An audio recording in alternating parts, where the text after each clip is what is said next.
Yo, Geek Variants, we here, and man, this episode of House of Dragons, number 4, they weren't fucking around. Well, yeah, they were.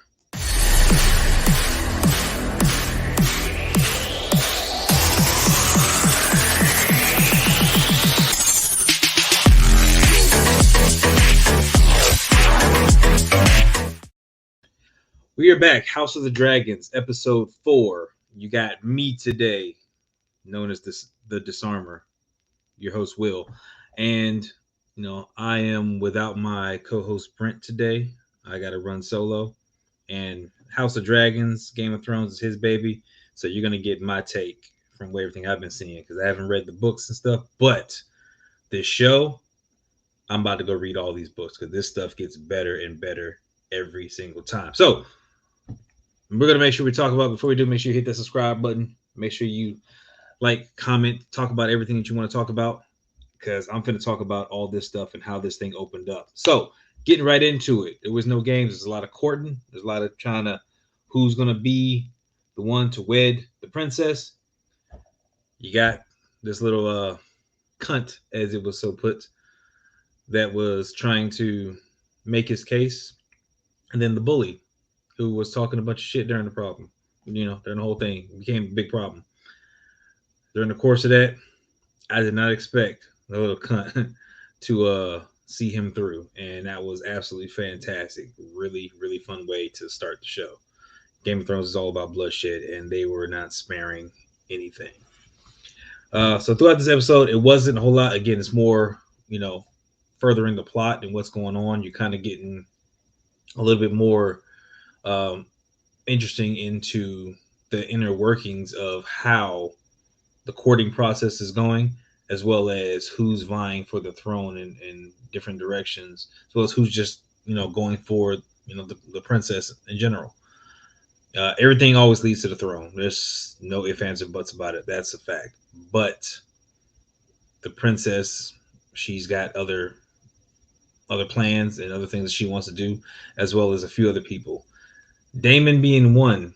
Damon definitely showed up and slithered his way into a hero's welcome after finishing off the sea snake, bringing the crown of the narrow sea, he was, and make sure he was pledging his loyalty to his brother and giving up all that to say, hey, I'm here to be with you, and brother's so happy to have him back. Man, you already knew Damon was playing games. He's trying to get to something. He's trying to figure it out, and his plot point was put back in the beginning when he gave that necklace to Rhaenyra. And again, I may be butchering these names, but gave it to the princess. It was like he's got his eye on something. Sure enough, doing what a lot of these shows do, and it got to the point where he was trying to make his case for her. You know, Eventually they end up doing the do, and I was not expecting that at that point in time. Kind of saw something like that coming, but again, he's trying to set up so that he can wed and do everything. He's trying to keep everything in line with House Targaryen. And that's one of the things that I'm going to talk about with Brent about what House Targaryen actually gets into when it comes to doing all of these marriages. The taking of a second wife is a thing that's normal, apparently. Again, sex is sex, but you got your duty to your wife, your marriage, and all that kind of stuff. So it's like, hey, kings are going to do what kings are going to do. Same thing with princess royalty and everything else. So the princess is no different. She's going to do what she want to do. And once she got a taste of it, she went to go find more like that. So, hey, it doesn't matter, male, female, whatever. So that you're trying to get it in, they're trying to get it in. Freaking, you just going to go slut it up by all means, because Damon was slutting it up the entire show. Um, but again, that kind of sets up for big things towards the end because, of course, Alicent is overhearing everything that's going on, and she's the queen. Because time has fast forwarded through 3 and 4. Popping out babies and stuff.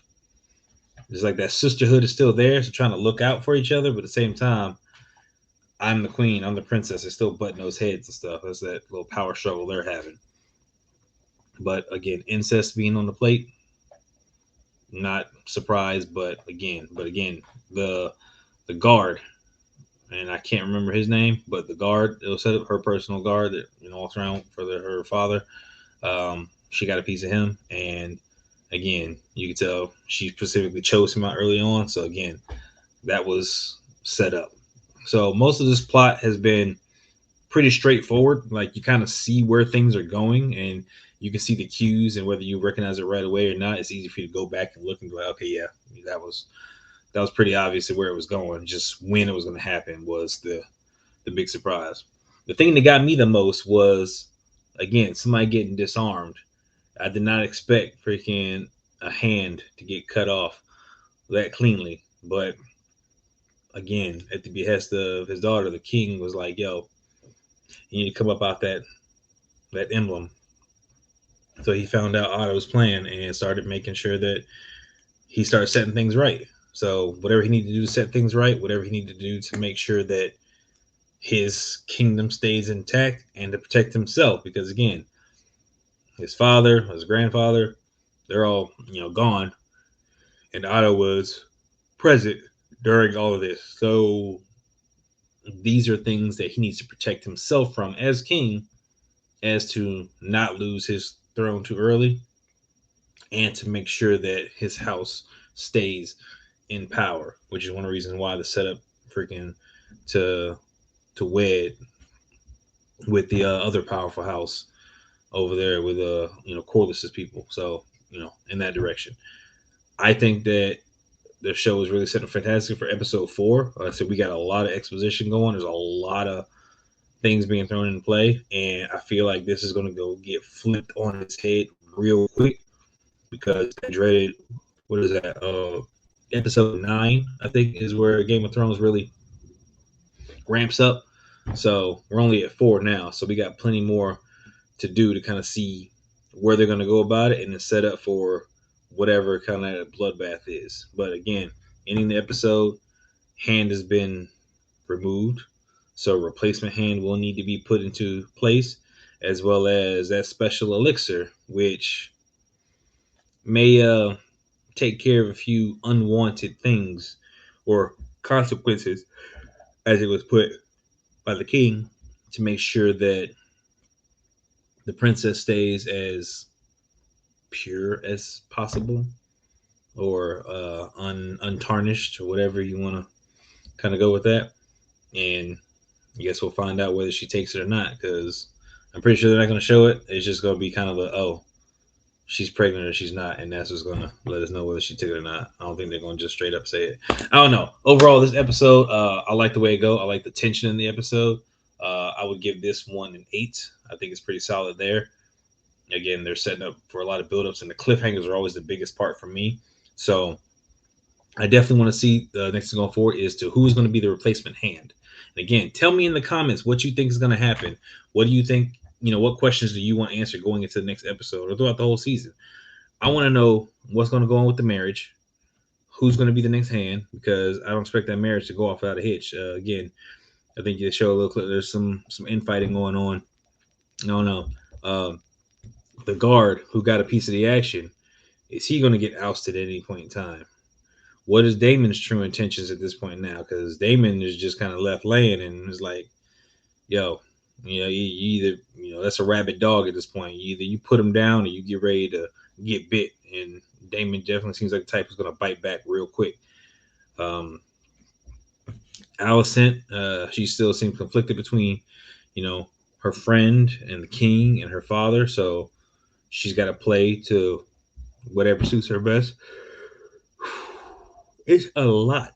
It's a lot. So again, make sure you drop it down in the comments. Tell me what you think is going to happen, and we will catch y'all in the next one because we're going to break all this down even further when Brent gets back. So be ready. Other than that, catch you guys in the next one.